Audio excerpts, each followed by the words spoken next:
Welcome to Disneyland. Please don't forget to subscribe. Beauty and the Beast. Once upon a time a merchant came back from a long journey. It was dark and very cold, and he was soon lost. He came to a castle. There was an open door and he went inside. "Hello, hello," he called. There was no one there. A cozy fire was burning in the fireplace and yummy food was on the table. He started eating and hoped he would see the person who owned the castle so he could thank them. After he had eaten, he lay down on a comfy couch. Then, with a big yawn, he was soon fast asleep.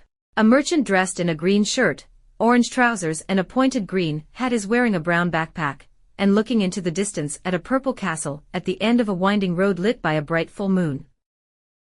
Morning when he woke up. "Hello, hello," he called. But no one answered. He went out into the garden. It was sunny and warm, although it was wintertime outside the castle. There were flowers growing everywhere he looked. He picked a rose for his daughter Beauty. She was a very kind girl and very beautiful. Suddenly he heard a very angry and frightening voice. "How dare you pick my flowers?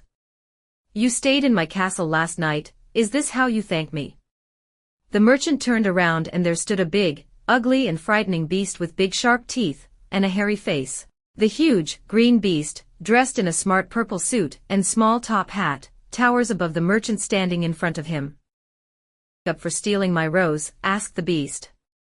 The merchant was very frightened and said, "I picked it for my lovely daughter Beauty, and I didn't think anyone would mind." The beast was still angry and said, "That is no excuse." "I'm really sorry," said the merchant. "Bring your daughter here, and I might forgive you," said the beast. The merchant set off home as fast as he could. He told Beauty about the castle and the beast. She said, "Of course I will come back with you, father." Back at the castle they went into the room where he had stayed the night.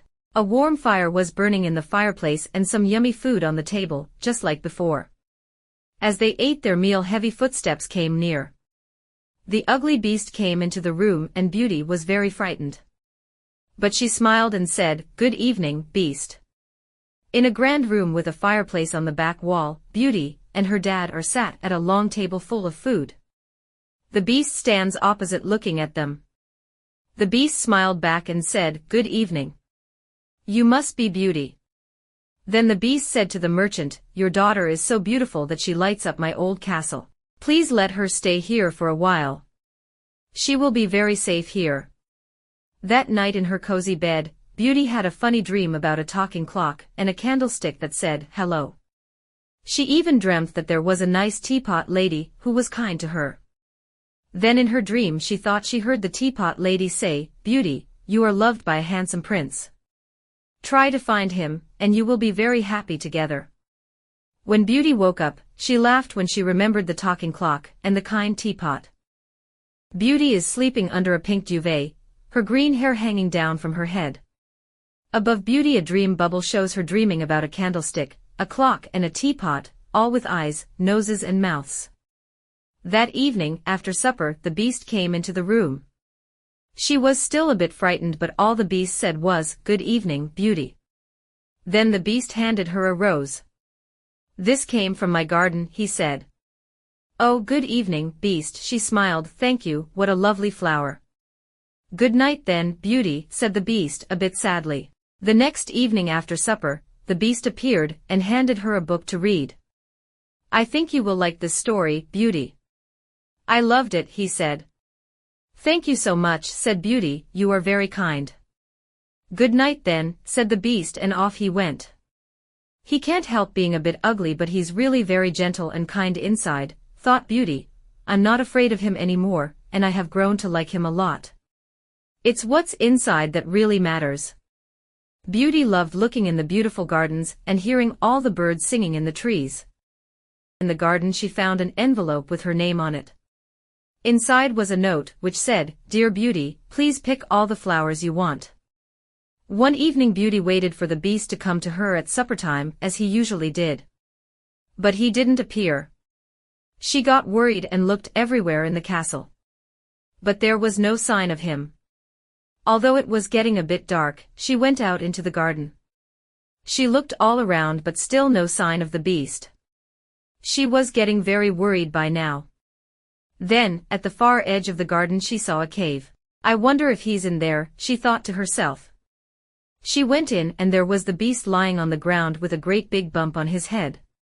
And his cheeks had tears running down them.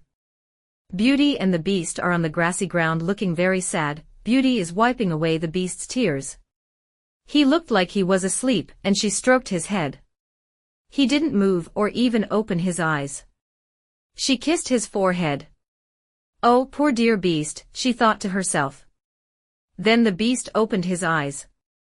Oh, I must have banged my head coming into the cave, said the beast. I do love you after all, said Beauty. Oh, Beauty, will you marry me? Asked the beast. Yes, dear beast, she answered. Suddenly the cave was lit with beautiful light. The beast had changed into a handsome prince with a great big smile on his face. The handsome prince and Beauty are both barefoot, laughing. The prince is giving Beauty a piggyback. He said, a wicked witch put a spell on me to turn me into a beast. But you said you loved me and now the spell is broken. As they went back into the castle, Beauty noticed a teapot like the one in her dream. And just for a moment she thought the teapot winked at her. Soon they were married and Beauty and the prince lived happily ever after.